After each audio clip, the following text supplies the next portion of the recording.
given the fact we were at the point where there was the risk of a U.S.-Russian ultimatum being imposed on this, not only Zelensky, but the European partners have pushed back very effectively.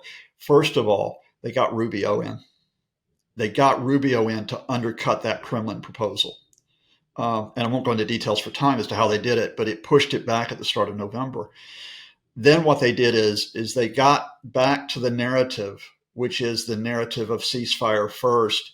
And once you cease fire, then you get security guarantees. And once you get security guarantees, yes, then you can get elections. At the moment, we don't actually know how much of this national security strategy is actually going to come to fruition, because Donald Trump is famous for changing his mind. So we really don't know whether this is going to continue beyond the current administration as yet.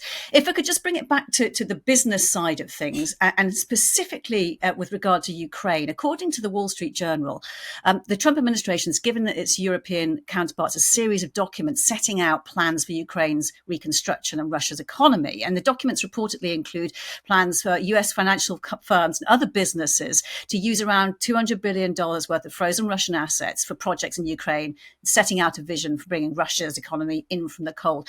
Whatever the truth is of that, it goes some way to explain Donald Trump's impatience with the war. Do you think he views it as an irritant that needs to be resolved so he can get on with the business that he wants to do? Well, he wants the Nobel Peace Prize. Might as well restate that as well. But yes, the fundamental here is profits, because the reason why the Kremlin could maneuver the Trump administration in recent weeks is since the spring, through this very important economic advisor named Kirill Dmitriev, who's worked with the Trump people since 2017, they've been holding out the idea of U.S.-Russian joint economic projects. So in the spring and in the summer, despite the sanctions, there have been discussions of those projects. ExxonMobil was in discussions with Rosneft, the Russian energy firm. Two of Trump's donors, major donors, were in discussions with Russians over getting licenses or projects, including reviving the Nord Stream pipelines that were blown up in 2022. Those two Trump donors, one of them was a friend from university with Donald Trump Jr. And some of the discussions were with people in Putin's inner circle, Russian billionaires, sanctioned Russian billionaires. So those discussions were being held. Now, remember who revived the idea of a so-called peace plan, Trump peace plan. It was Steve Witkoff, the real estate developer, and it was Jared Kushner, Trump's son-in-law, who is heavily invested, literally, in an investment management firm, which is bankrolled by Gulf states. Now, all of that means that you look to Russia and you make the calculation, which is, look, if the invasion stops on whatever term it stops, Russia comes out of the cold, as you put it, the sanctions get lifted, and there's money to be made. Let me give you a twist on the tail, though. The Ukrainians and the Europeans recognize this. And something that's almost gone past the media today was the conversation that was held last night between Vladimir Zelensky and his advisors. But now he's talking with the U.S. Treasury Secretary, Scott Bessent, and he's talking with Kushner all of a sudden. And he's talking with someone named Larry Fink, who is the head of BlackRock, major U.S. investment firm. And details haven't been given on this beyond the fact it's about reconstruction, about projects. But you can pretty much guess what here is that the Ukrainians are going back to the Americans and say, look, you want economic projects? We can work with you on economic projects, but you have to ceasefire first. You've got a ceasefire. So they use the economic incentive to get the diplomatic high ground back from the Russians. Now, I can't tell you whether or not that's going to work, because now the Russians will calculate. They'll try to get back in with Witkoff. They'll try to get back in with Kushner. And what happens, because of all this moving forward, you're getting leaks to the media about what the economic side of the settlement might be. So it's not just the Journal.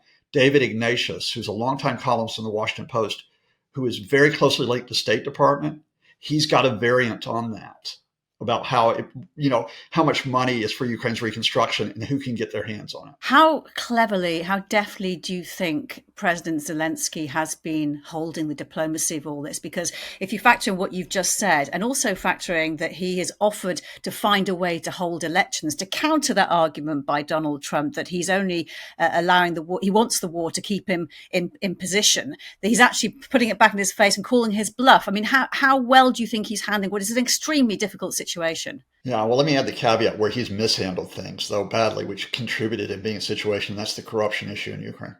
I mean, part of the remember that between August and October, before Witkoff and Kushner worked with the Kremlin, you've got Ukraine and Europe getting that diplomatic high ground. Trump's even saying, look, Russia's not going to win this. Part of the problem for Zelensky is he gets engulfed by a corruption scandal, and they are dealing with it. We need to emphasize Ukraine's dealing with the corruption scandal, but when it implicates his former business partner, Timur Mendich, when it implicates his chief of staff, the very powerful Andriy Yermak, it's like it gives the Kremlin that propaganda opening. Now, having said that, yeah, I think in the last few weeks, given the fact we were at the point where there was the risk of a U.S.-Russian ultimatum being imposed on this, not only Zelensky, but the European partners have pushed back very effectively. First of all, they got Rubio in. They got Rubio in to undercut that Kremlin proposal. And I won't go into details for time as to how they did it, but it pushed it back at the start of November. Then what they did is they got back to the narrative, which is the narrative of ceasefire first. And once you ceasefire, then you get security guarantees. And once you get security guarantees, yes, then you can get elections. So when Trump stomps his feet and he goes back to the line that he was doing in February, that Zelensky is illegitimate as a leader, Zelensky says, I'll hold the elections in 60 to 90 days if I have U.S. and European security guarantees. Because I think everybody wants to talk about a peace plan here. We're not talking about getting some magic settlement through skillful negotiation. We are actually talking about holding off the ultimatum and the demand to capitulate.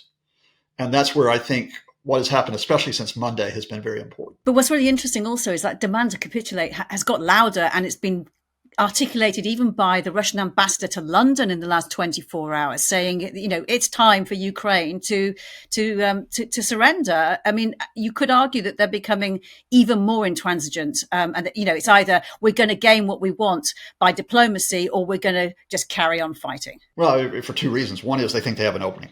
And they think they have an opening because they had gotten to Witkoff and Kushner, and because they've got Trump in his mood now. As he said yesterday, Russia is winning.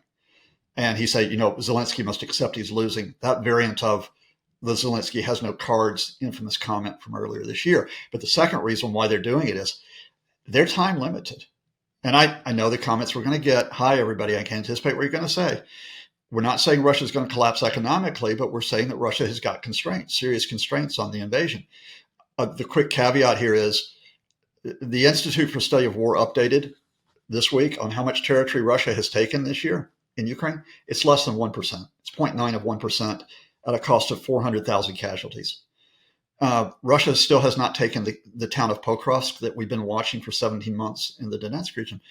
Meanwhile, you've got a flatlining Russian economy with increasing problems. I won't spell them out in detail here, but they are the combination of U.S. sanctions, which means that Russian oil revenues are now down 33% since January, and they may be down by up to 50% by the end of the year, and the Ukrainian attacks. And the latest overnight strike has knocked out an oil, a tanker, one of the oil tankers. That's the third Russian tanker hit in 2 weeks. And they've hit oil and chemical installations as well. And so the Russians are under pressure because you cannot keep running this invasion economy perpetually. So they've got a window, and the window is now. Get the surrender before next spring. What do you think will decide which way that goes? If you say the window of opportunity is now, what will be the deciding factor? Well, you can't predict it with Donald Trump. So you can't predict with Donald Trump but here, see, it's beyond Trump now. It's beyond Trump. So let's name the factions. And it is an all-out fight in the American administration. The faction that wants to see Ukraine, if not capitulate, make serious concessions, and Russia doesn't have to much, is not just Witkoff and Kushner, it's J.D. Vance. This is Vance's power play. And he's making a power play versus not only Ukraine, but also Europe, which is where the national security strategy comes in. Because Vance is the person behind the strategy, not Trump. The other side of this is Rubio. It may be Scott Bessent at Treasury for reasons we just talked about, but it's also all those career officials that you'll know well as a journalist, but don't necessarily make the headlines, who will be in the State Department, who will be in the military, who will be in the intelligence services, who'll be in Treasury, who don't want to simply just give in to the Russian demands or carry water for them. And I don't know which of those U.S. factions will prevail, but I will give you one key signal to watch, Kate, which is because that faction that wanted to make sure that Ukraine was not abandoned, because they got space working with the Europeans, in the summer, you renew the U.S. weapons to Ukraine via NATO members, and you restore intelligence sharing. Now, Europe now carries almost all of the support of Ukraine economically and financially, but those military support from the U.S., that was important. If we get to a point where the U.S. again cuts off intelligence sharing and refuses to sell military weapons via NATO to Ukraine, that's a sign that the Vance faction is winning and that Ukraine now and Europe will be under increasing pressure. You've been watching Frontline for Times Radio with me, Kate Chabot. If you'd like to be the first to get exclusive content, you can sign up for membership with the link below. You can also listen to Times Radio for the latest news or read it on thetimes.com.